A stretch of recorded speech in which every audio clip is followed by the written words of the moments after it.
We are here to educate realtors today through our American Warrior Initiative, which is a 501c that we have within our organization.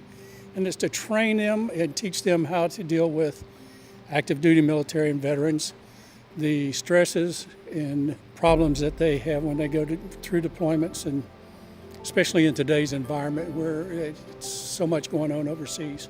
We have difficulty grasping the realities of serving. We need to bridge the military and civilian divide.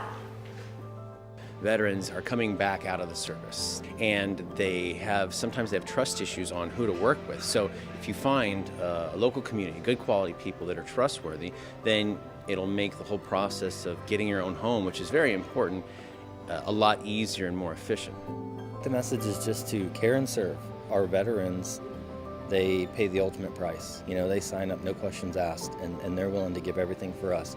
The least we can do is handle them with the respect and love they deserve. As real estate agents, take your role seriously in this fight. Because when a guy gets out of the military, or they PCS, or they move to a different duty assignment, or whatever, they retire, their first civilian contact is a real estate agent. They want to buy a home. They want a good school district for their kids. They want opportunity for their family.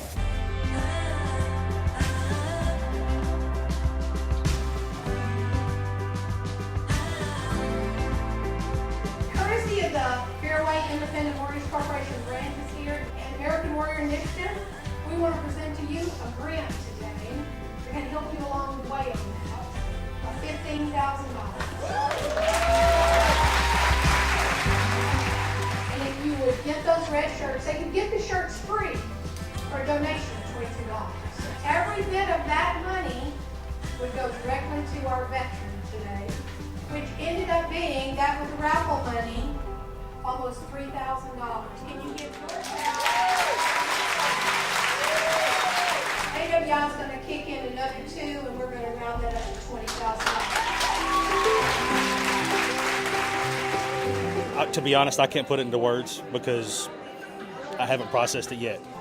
But it's, I don't know, a lot of great things. I mean, it's going to get us where we need to be.